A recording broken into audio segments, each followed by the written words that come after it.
जय गुरु जी। गुरु जी के चरण कमलों में सादर वंदन। गुरु जी के चरण कमलों में सादर वंदन। ओम नमः शिवाय, शिवजी सदा सहाय। ओम नमः शिवाय, गुरु जी सदा सहाय। स्वागत है प्यारी साध संगत जी का दिव्य आभा के इस सेशन में। गुरु जी के आदेशों पर निर्धारित ग्रंथ है द लाइट ऑफ डिविनिटी।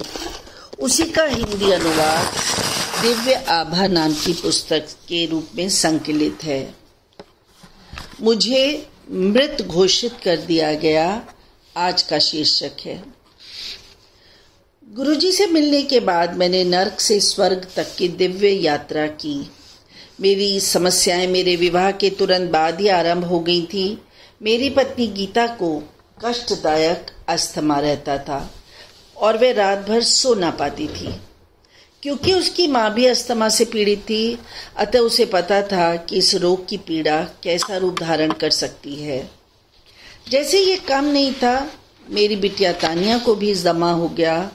पूरा परिवार परेशान रहता था। उनके औषधियों के लिए मैं बाजार के चक्कर काटता रहता था। उनका आहार बहुत ही संतुलित रहता था। वे अति क्षीण हो गए थे और उनके शरीर और मुख का रंग काला पड़ गया था। फिर इस दास को गुरुजी के दर्शन का सौभाग्य प्राप्त हुआ। केवल गुरुजी को ही हमारे नारकीय जीवन का ज्ञान था। वे असंभव को संभव कर सकते थे। इस प्रकार गुरुजी के मात्र कल्याण कर देता कह देने से ही गीता और तान्या दोनों स्वस्थ हो गए। किसी ने मेरे से पूछा कि किसी के कल्याण कर देता कहने मात्र से कोई असाध्य रोग कैसे मुक्ति प्राप्त कर सकता है।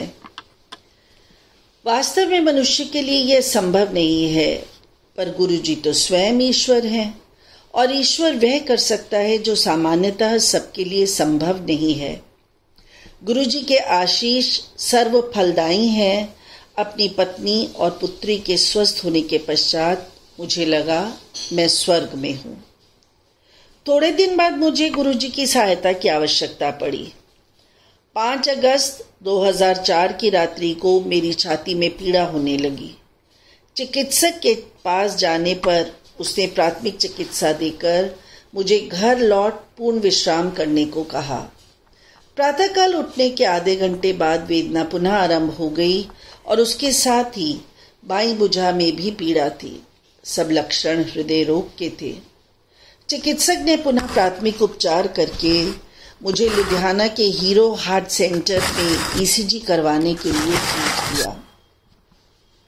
मैंने अपने एक मित्र से मुझे गुरुजी के पास ले जाने की विनती की। अगले दिन 6 अगस्त को उन्होंने मुझे गुरुजी का चित्र दिया। मेरी वेदना तुरंत दूर हो गई। 7 अगस्त को चिकित्सकों ने परीक्षण करने पर देखा कि मेरे हृदय में 2 धमनियां बंद हैं और उन पर शल्य चिकित्सा की। उसी दिन संध्या को मेरी हृदय गति रुक गई। मुझे मृत घोषित कर दिया गया। तथापि चिकित्सकों की इस घोषणा के बाद मुझे पुनः चेतना आ गई। मुझे ये ज्ञान नहीं है कि कितना समय बीत गया था। चिकित्सकों को झटका तब लगा जब मैंने उनके मेरे नाम और पते से संबंधित प्रश्नों के उत्तर दिए। यह देखकर कि मैं उनके प्रश्नों के उत्तर दे रहा हूँ, वे मुझे तुरंत शल्य कक्ष में ले गए। उन्होंने स्वीकार किया कि मैंने उन्हें अत्यंत भयभीत कर दिया था। मुझे पता है कि मैं आज गुरुजी के कारण जीवित हूँ। मृत होने के पश्चात केवल ईश्वर नवजीवन प्रदान कर सकते हैं, अतः गुरुजी ईश्वर हैं। शीघ्र ही चिकित्सकों ने पूछा, मैं चिकित्सालय में क्या कर रहा हूँ? क्या मुझे घर नहीं जाना? निश्चित ही मुझे जाने की उत्सुकता थी। संगत के 2 सदस्य और मित्र श्री नरेंद्र और उनकी पत्नी मुझे दिल्ली से मिलने आए। उस समय तक मैं काफी स्वस्थ था और घर आ गया था। 2 सप्ताह बाद मैं गुरुजी को अपना आभार प्रकट करने दिल्ली गया। गुरुजी के यहाँ मैंने चिकित्सकों के खान पान के परामर्श की अवज्ञा कर लंगर ग्रहण किया। मैंने टिक्कियाँ, गोलगप्पे प्रसाद के रूप में खाए। अब मैं पूर्णतः संतुष्ट और स्वस्थ हूँ। मैंने गुरु जी की कृपा से ही इसे लिख पाया है। गुरु जी से मिलने के पश्चात मुझे प्रतीत होता है मुझे इस संसार में सब कुछ प्राप्त हो गया। मैं अति प्रसन्न और चिंता मुक्त हूँ। गुरु जी ने मुझे अपने अन्य रूपों में भी दर्शन दिए हैं। अनेकों बार उन्होंने ऐसे असंभव दृश्यों के दर्शन कराए जो सामान्यतः नहीं दिखते। एक दिन जब मैं गुरु जी के पास बैठा था तो गुरु जी मेरे सिर से मेरे शरीर में प्रवेश कर गए। मैंने सोचा थोड़ी देर में बाहर आ जाएंगे, पर ऐसा नहीं हुआ। जैसे ही यह विचार मेरे मन में आया, मैंने देखा वे बाहर आए और उन्होंने शिव का रूप धारण कर लिया।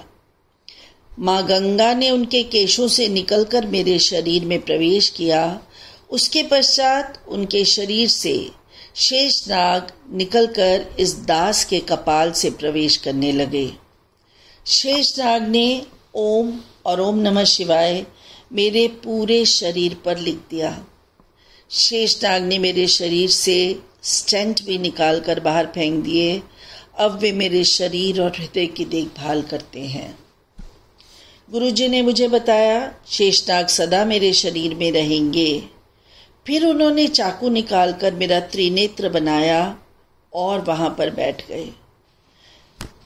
मेरे पैर काट कर नए पैर लगाए जिन पर ओम नमः शिवाय अंकित था और कहा ये वहीं जाएंगे जहां पर सब ठीक रहेगा।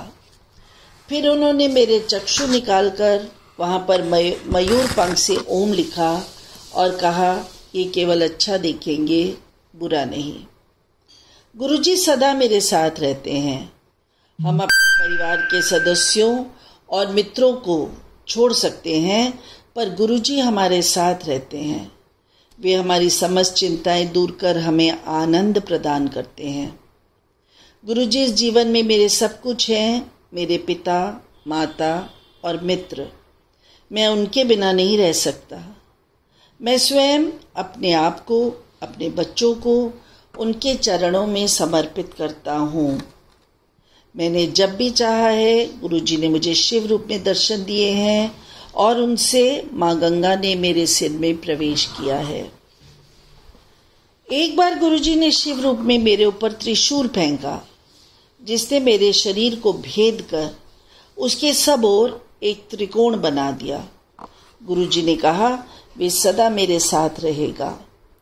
कुछ अंतराल बाद गुरुजी ने मेरा हृदय निकालकर एक नया हृदय दिया और कहा अब कभी कोई समस्या ना होगी। पिछले वर्ष 17 मई 2006 को मुझे स्वप्न आया कि 2 यमदूत श्वेत वस्त्रों में मेरे पास आए। वे कह रहे थे मेरा समय समाप्त हो गया है और मुझे साथ चलने के लिए कहा। गुरुजी तुरंत प्रकट हुए और उन्होंने यमदूतों को कहा मैं उनके साथ नहीं जा रहा हूँ। यमदूतों ने गुरुजी से कहा वे मुझे ले जाने आए हैं। गुरुजी ने कहा यद्यपि मेरा समय समाप्त हो चुका है, मैं अभी पृथ्वीलोक पर और रहूँगा। उन्होंने उन्हें जाने को कहा। वे चले गए बिना मुझे लिए। मैं उठा, समय देखा, रात्रि के 1:45 बज रहे थे। मेरा हृदय पेच की भांति कसा हुआ था। गुरुजी ने पुनः मेरी जीवन रक्षा की और मैंने उन्हें धन्यवाद दिया। उन्होंने मुझे बार बार जीवन प्रदान किया। मेरी उनसे विनती है कि वे 100 जन्मों तक मुझे अपने कमल चरणों में स्थान दें। मैं उनकी अभिलाषा के अनुसार कार्यरत रहूं। मैं अपने आप को उन्हें सुपुर्द करता हूँ। मुझे उनके साथ अपनी अनुभूतियों का अधिक ज्ञान नहीं। जब भी मैं उनकी ओर देखता हूँ मुझे आकाश से उनके दिव्य रूप पर गुलाब की पंखुड़ियाँ गिरती हुई दिखाई देती हैं। मैं उनकी दया से नर्क से स्वर्ग तक गया हूँ और प्रार्थना करता हूँ कि मैं उनकी आशा के अनुरूप कार्य करता रहूं और किसी भी कारण से कभी विचलित ना हूं। अश्विनी शर्मा, चंडीगढ़।